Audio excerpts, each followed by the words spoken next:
All right. Welcome back from lunch, everyone. I hope you enjoyed your meals and had a chance to do some networking. As we shift gears, I invite you all to take a moment of self-reflection with our next segment, where our keynote speaker is asking you all this critical question. Are you running your business, or is your business running you? It's a question that echoes in the halls of entrepreneurship and leadership. We're privileged to have with us Evan Blumenthal, a seasoned professional EOS implementer from EOS Worldwide, to guide us through this introspective journey. So let's lean in and learn how to take the reins back, ensuring our businesses serve us, not the other way around. Get ready for a session that promises to change the way you think about leadership and management. Welcome, Evan. Let's give a round of applause to our keynote speaker. Thank you. Thanks so much, Sarah. Got some folks coming in, got some folks sitting down. This is fun, this is exciting. How many people, by a raise of hands, are here? That guy's not here. Okay, fantastic. I just want to see how many people are still up after lunch. I get food coma sometimes, so it's a real thing. So this is a great question that I find is sometimes provocative enough for people to not want to answer it to anyone else. They think to themselves, gee, I don't want anybody to know that I don't really know what I'm doing. Kind of faking it till I make it. And so what I find is, firstly, I want to thank the CXO conference for inviting me to speak. I'm really grateful to them. And also, I'm really energized by the fact that all of you have come here today because you're entrepreneurs, you're business leaders, you're business owners, you do various things in your business, and you also probably see a lot of people speak. So you probably see people like me all the time, and you think, gee, I don't know, this is going to be worth my time. You might even think it might be the worst session I've been to all day. You might even wonder, why am I not at the pool or the blackjack table? What am I doing here in a conference room? Well, my hope is that when you walk out of here today, you won't be the person that walked in. Hopefully, you will have learned at least one thing. And my promise to you is that you'll walk out of here learning at least one new tool or concept that will help you make your business a little better. So let's have some fun. Figure out which clicker I'm supposed to use. Here we go. All right. There we go. So quick agenda. I think it's important to get on the same page with what we're actually trying to accomplish here. So it's real simple. We're going to get real.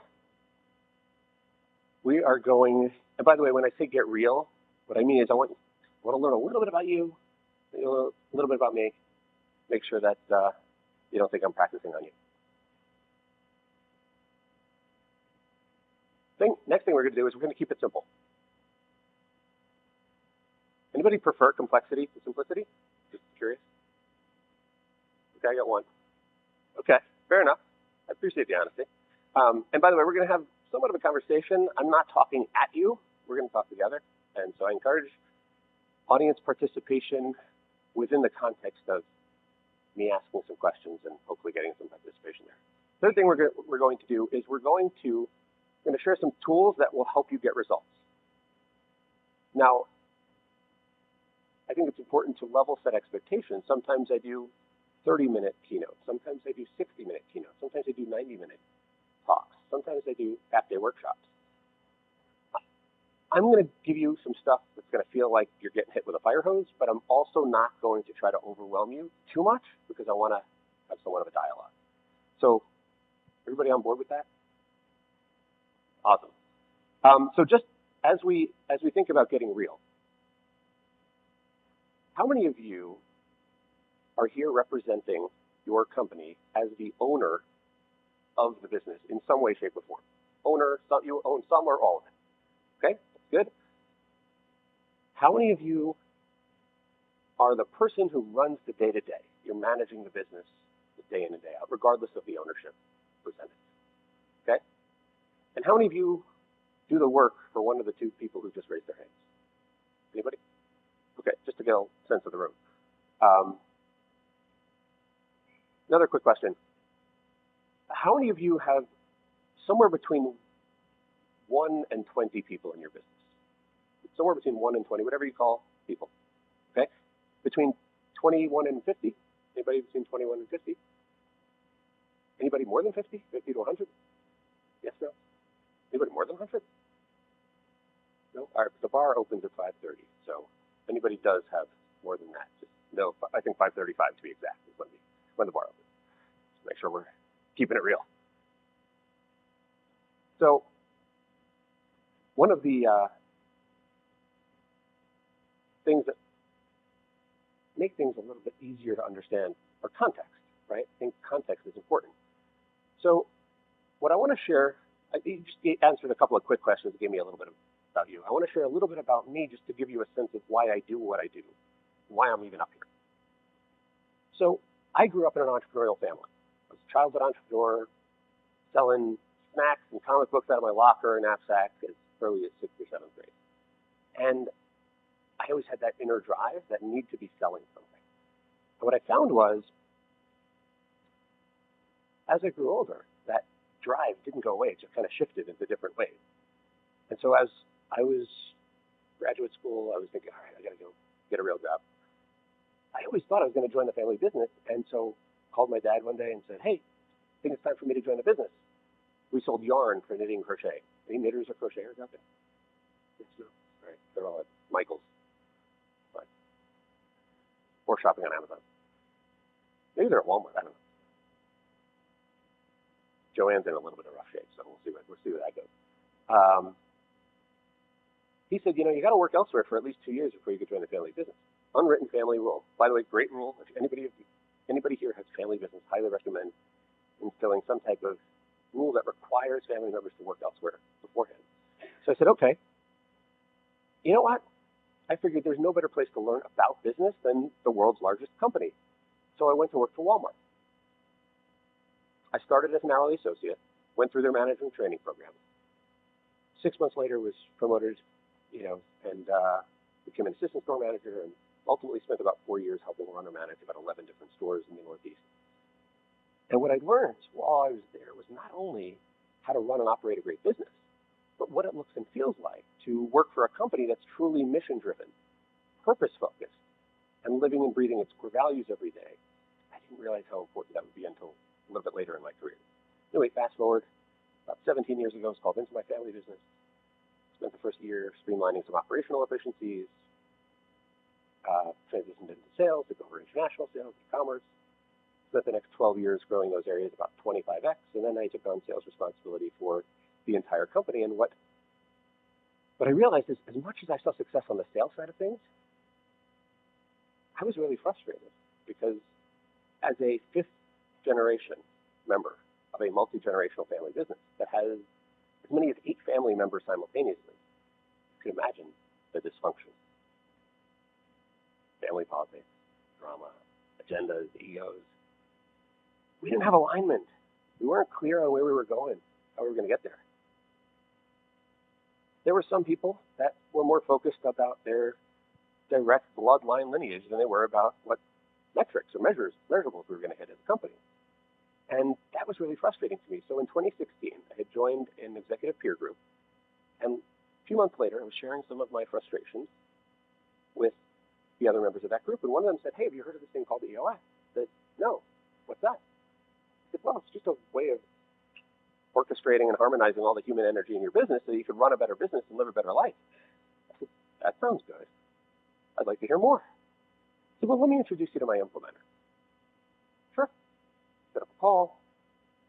I said, why don't you come in and share what you do with my family, with our team? Brought him in, had a meeting. We said, this is what we need. We needed someone from the outside who wasn't going to be mired in the politics and the drama to be able to help us get clarity on where we were going, how we were going to get there, get results, and work better together. And so we did. We worked with that person for about 2.5 years. And we gained primarily 3 things, which I call vision, traction, and healthy. Vision from the standpoint of getting everybody on the same page with where we were going and how we were going to get there. Traction from that standpoint of instilling discipline and accountability throughout the organization. So no matter where we went, as owners or leaders in business, we saw people executing on our vision. And healthy from the standpoint of building that healthier, cohesive, functional, open and honest, fun-loving team, because let's be honest, most of the time we weren't. And so from there, what we found is as goes the leadership team, so goes the rest of the organization. Ultimately, we got to a point where we were much more clear around our vision. We were executing on that vision with discipline and real accountability, and we were working better together. We were working more cohesively as a healthy team. I'm not going to sugarcoat it and tell you everything was all rainbows and butterflies. There were some things that, frankly, weren't really going to be fixed, but we made a lot of progress. One of the biggest changes we made was in 2020, in the height of COVID. We brought in our first non-family president and CEO in the company's 145-year history. That's a big deal. That's a really big deal. Getting 8 family members to agree on any decision, let alone a decision of that magnitude, was probably of biblical proportions not seen since like the splitting of the Red Sea. Let's just be honest.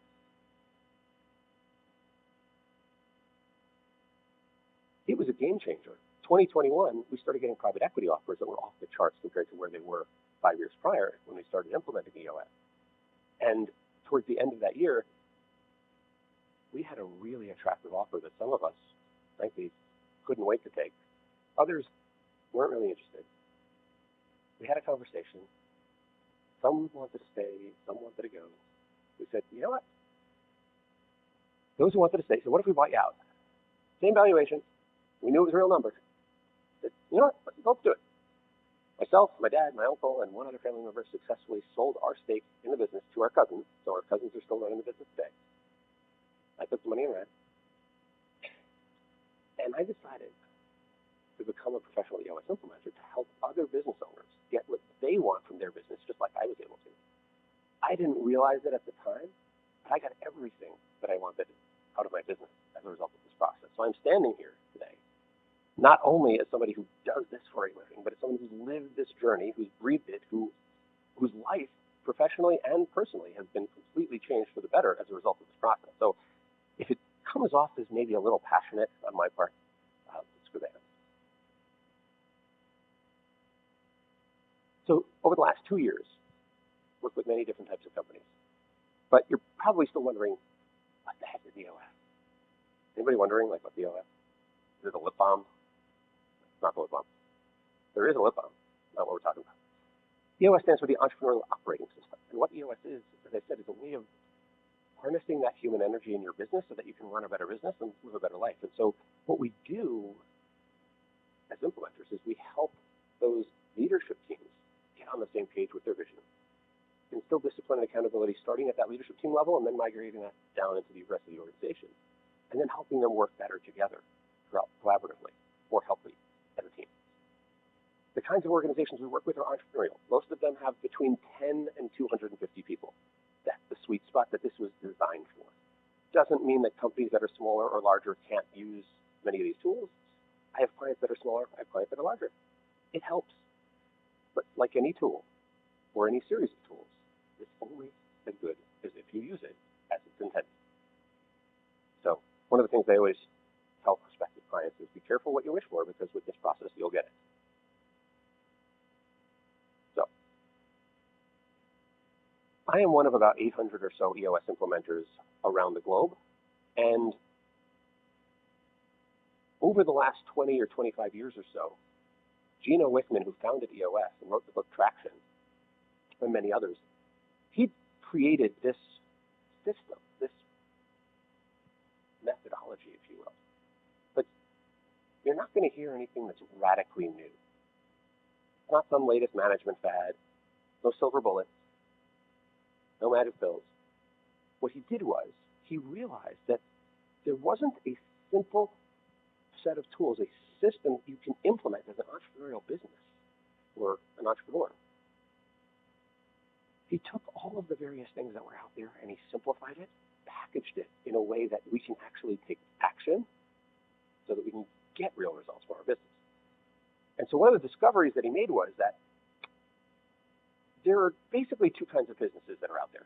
Those that are kind of, they're strumming along, they're doing fine, they're doing great. The executives can take vacation, not have to check in every day.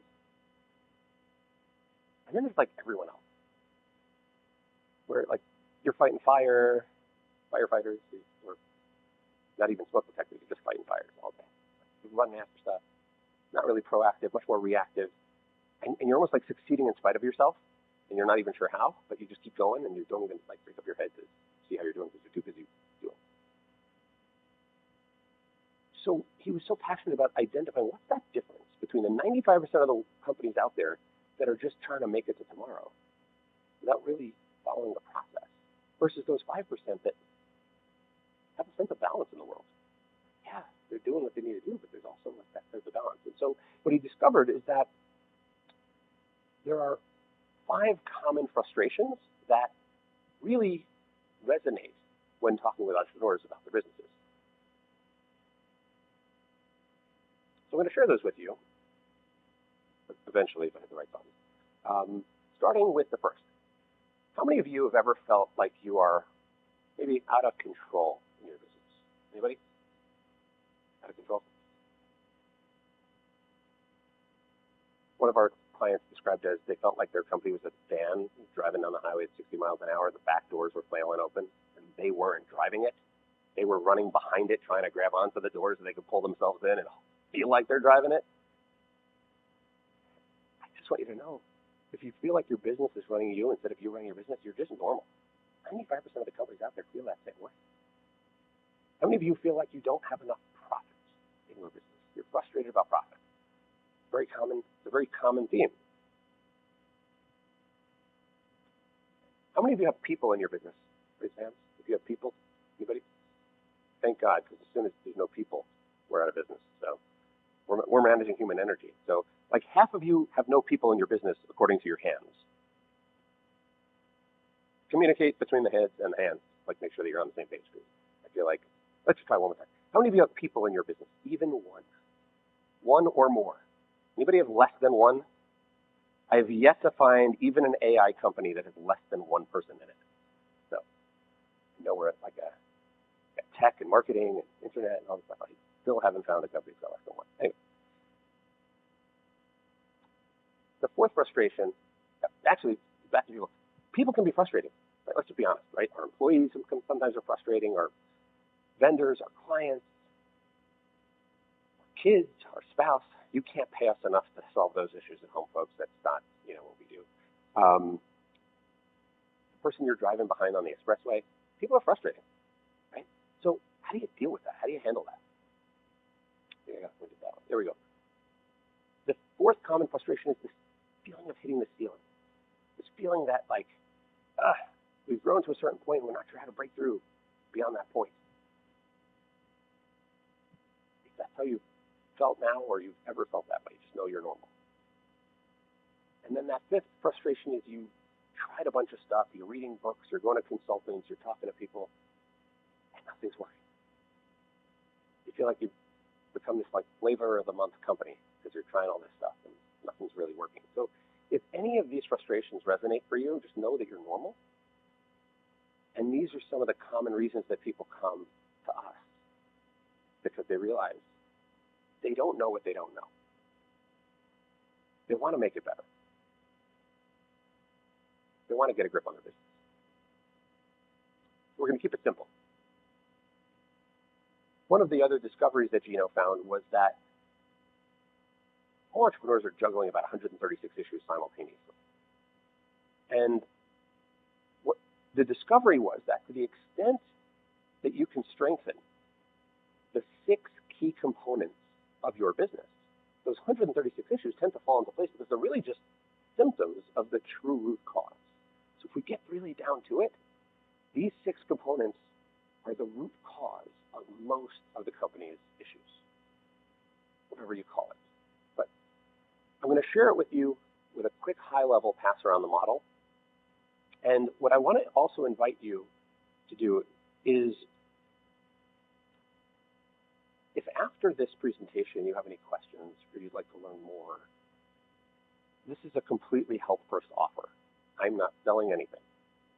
If anybody, I always love to answer questions. You can catch me here, you can reach me later, online, whatever. I would be happy to offer a completely free, no sales pitch overview of the entire EOS model with the tools in more detail that I'm about to show you for you and your leadership team. No questions asked. So I just want to put that offer out there. That's something that I'm happy to do with anybody in person, online, where have you. And so I'm just, if that's of interest, let me know. Because I know that we're not going to get into all the details here. That being said, the first key component is the vision component. One thing I'll just also share is like we're trying to strengthen those 6 key components because we take that like subjective but scientific approach where assess progress on the journey. But we want to scale each one. We're going to grow each one. We want to strengthen each one. It's like muscles, right? You don't do anything, the muscles are going to wither. So we got to strengthen each one. So when we talk about strengthening the vision component, what we mean is we got to get 100% clear on where we're going and how we're going to get there. Plain and simple. Now, there are some tools and disciplines that I'll share with you in a moment. The second key component is the people component. Very simply, you can't achieve a great vision without great people. And the the discovery is that everyone kind of defines great people a little differently, right? What's right for your business might not be right for your business. So we'll get into more on that. The data component is about making sure you're looking at real numbers, making actionable decisions based on real data, not the gut feel or egos or subjective emotions that so often drive decision-making in an entrepreneurial company. And what happens when you strengthen these 3 components of your vision, your people, and data components is that everything becomes a lot more transparent, crystal clear, and all the impurities, imperfections, problems, challenges, obstacles, ideas, opportunities, they all kind of jump right out at you, like you're starting to see the matrix a little bit. And that leads us to the 4th key component, which we call the issues component. Strengthening the issues component is getting really good at solving your problems as they arise. You cannot achieve success if you're not great at setting your problems up as they arise, knocking them down, making them go away forever. So we got some tools on that. 5th key component is the process component, and the process component is about getting all of the most important stuff in your business done the right and best way every time. It creates consistency and scalability in your business. Makes it easier to manage, more profitable, and a lot more fun. Does that sound like a bad idea to anybody? Cheers. People usually think of process and I don't want to touch that. Guess what? That's what gets you to the golf course. That's what gets you to the pool. That's what gets you to the blackjack game.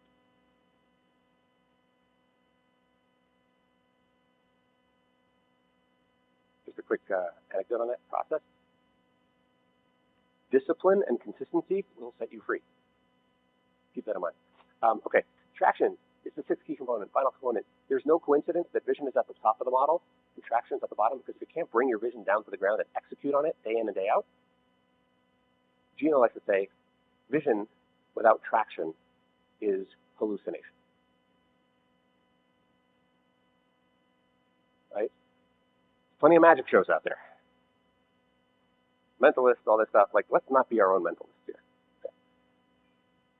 We need to get the stuff that is most important in our business done. So let me share with you some tools. Eventually, there we go. Okay. So as I said, we're strengthening each component, trying to get it to 100% strong, knowing that's impossible, it's utopia, it's never going to happen. Our goal is simply to get you to 80% stronger, better in each of those 6 key components. And so there are a series of tools and disciplines. I'm not going to go through them all in detail right now, but I'm going to highlight maybe 1 or 2 just to give you some real takeaway stuff. Oh, by the way, most organizations, when they kind of self-assess, they realize they're operating about 20% strong in each of those 6 key components, and they're often succeeding in spite of themselves. But I just want to give you some confidence that, like, we're not working with companies that are about to drive off a ditch. We work with really good companies that are trying to become great. We've worked with over 23,000 organizations over the last 20 plus years, and we've conducted more than 163,000 full-day sessions with those teams. And so this is a proven process that really works. This is not just some idea that doesn't have results. This is battle tested. So one of the tools that we use in the vision component is something we call the 8 questions. very simply, we just ask the leadership team 8 questions, and we don't move on from question number 1 until everyone's on the same page with the answer to that question, and so on and so forth. Once we get everybody on the same page with the answers to those 8 questions, they're all clear on the vision and aligned on the vision. Now, you're probably wondering, what are the 8 questions? I'm not going to have time to go through all of them in detail, but I'll tell you what they are. What are your core values? What's your core focus? What's your 10-year target? What's your marketing strategy? What's your 3-year picture? What's your 1-year plan? What are your quarterly rocks? And what is your issues list? I know I said that fast, and somebody was probably thinking, I was going to take notes, but he talked too fast. He's from New York. We have a 2-page document, which we call the VTO, or Vision Traction Organizer. There's some workbooks on the table that has an example of what I'm talking about. I'll show you what that looks like here just real quick. I guess I gotta put it that way. So there's 2 sides, vision side, traction side. Each of those orange sections are those questions. Now, 2 things I just want to highlight. Number 1, core values are the characteristics that make up who you are as a company and what you want from the culture of your organization. We actually use that in that people component as well to attract the right people to your business. Make sure you have the right people that fit your culture, kind of people that you want to be surrounded with, and literally scare everybody else away. So it's really important to have clarity on those core values. Core focus is the sweet spot of the organization. We call it a million things in the history of business. Vision statement, mission statement. We call it core focus because it's really important to get clear on what you love to do and you're best at. That's the core focus. 10-year targets, where you're going long term. This is a point I want to hit specifically.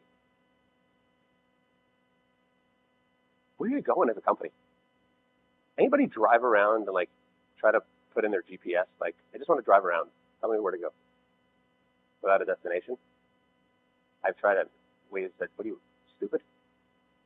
I was set on that like New Yorker mode. You can't get there if you don't know where you're going. Yogi Berra once said, if you don't know where you're going, you might not get there.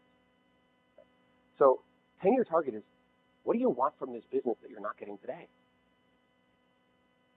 If you walk away with nothing else from the rest of this entire conference, figure out what your 10-year target is. And by the way, the time frame is completely flexible. So it's anything from 5 to 30 years out. Simple, clearly articulated, number 1 business goal for the business, and it gets everybody on the same page with where you're going long term. So think about that right now. Write down what you want from the business that you're happening today. It might be a revenue number. It might be a number of golf games that you're playing. It might be how many weeks that you can take vacation without opening your laptop. I did 4 last year. 4 weeks, didn't open my laptop once. That's not my 10-year target, but that was something that was important to help me get there. So if you walk away with nothing else, figure out what that long-range big goal is and start telling people about it. It's amazing what happens when you start to tell people about it. So, number 1 goal. People, it's about getting the right people in the right seats. We're not going to go into detail on this right now. It's critically important. Data, the tools that we use, scorecard, make sure we're looking at a company scorecard, 5 to 15 measurables, make sure that we know what's important to us and are we staying on track to our goals. And measurables are important to make sure that we are tracking things and not just pulling things out of thin air. There we go. Okay, sorry, quick quote.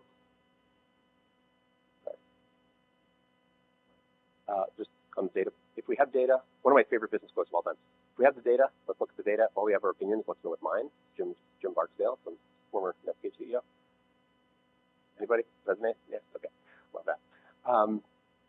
Issues list. IDS is a way of solving your issues.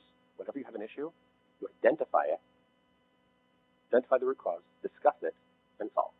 IDS. Identify, discuss, solve. So issue solving track is the IDS methodology I was just referring to.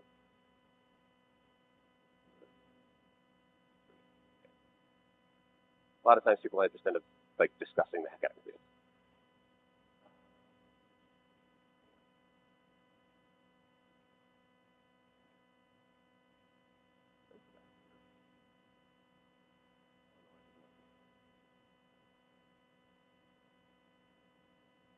There we go. I'll just keep hitting it until it like hits the end button. Like the New York subway system.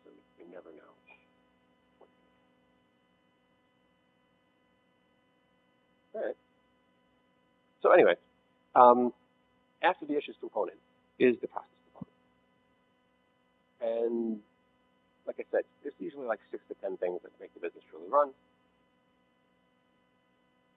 So we got to document those core processes and get them followed by all. Traction component. Another great quote, systemize the predictable so you can humanize the exceptional. Izzy Sharp, founder of the Four Seasons. Traction component is about blocks, 90-day business priorities, make sure we're following what's most important over the next 90 days, and we're having productive meetings every single week. Eventually, we'll get to the next slide. Going. So, with that, my time is almost up.